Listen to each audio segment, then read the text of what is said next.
పల్లవి, నువ్వు నన్ను లవ్ చేస్తున్నావా లేదా? ఏంట్రా నువ్వు లవ్ చేసేది? నేను దాన్ని లవ్ చేస్తున్నా. పల్లవి, నీ ఒపీనియన్ చెప్పు. ఏరా నీకోసారి చెప్తే అర్థం కదా? నేను దాన్ని లవ్ చేస్తున్నా. నీ కోసం నేను చేస్తానన్నాను. ఇక్కడి నుంచి వెళ్ళకపోతే నేనే చంపేస్తాను. ఏంట్రా నువ్వు చంపేది? ఆగండి ఆగండ్రా. ఆమె కోసం మీరిద్దరు కొట్లాడుతున్నారేంట్రా? కొడితే దాన్ని కొట్టండ్రా.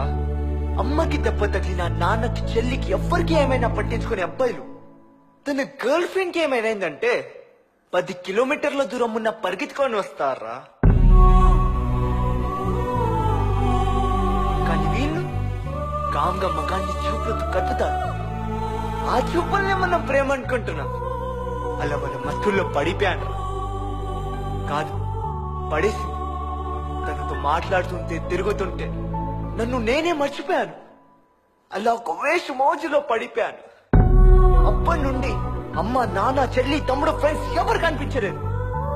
అంతా ఆ అమ్మాయి. చెల్లి ఎగ్జామ్ టైం అయిపోతున్నానయ్యి అంటే అబద్ధం ఆడి ఆపండి దానితో సినిమాకి వెళ్ళి నా ఫేమస్ కాడరా. నేను పుస్తకం తీస్తే అదే, నోట్స్ రాస్తున్నా అదే. క్లాస్ లో ఫస్ట్ నుండి నేను లాస్ట్ కి పడిపోయాను.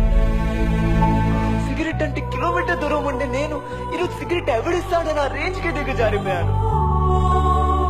చివరికి వాళ్ళమ్మ పెట్టి పాలకి డబ్బులు అవసరం అయితే మా నాన్నతో లోన్ పెట్టించి వాళ్ళమ్మతో పెట్టి పాలు పెట్టించిన పిచ్చోన్రా. కానీ చివరికి ఏమైందిరా? ఏమైంది? నా సాక్రిఫైసింగ్ లో దానికి లవ్ కనిపించలేదు. వాడు ఎవడివో నోట్లో పోయి దానికి లవ్ కనిపించింది.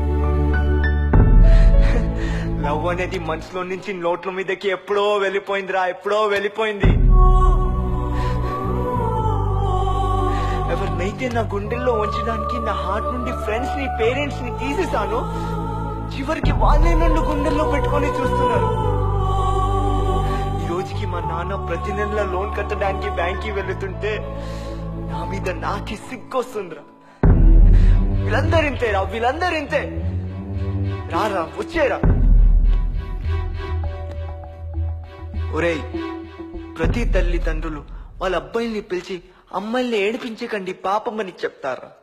అలాగనే ప్రతి తల్లిదండ్రులు వాళ్ళ అమ్మాయిల్ని పిలిచి అబ్బాయిల్ని ఏడిపించకండి పాపమని చెప్తే ఏ అబ్బాయిలకి సిచ్యుయేషన్ రాదురా. ప్రాణం తీసే పాయిజన్ నిన్న 10 నిమిషాలు టైం ఇస్తుందిరా. వీళ్ళు ఆ టైం కూడా ఇవ్వరు.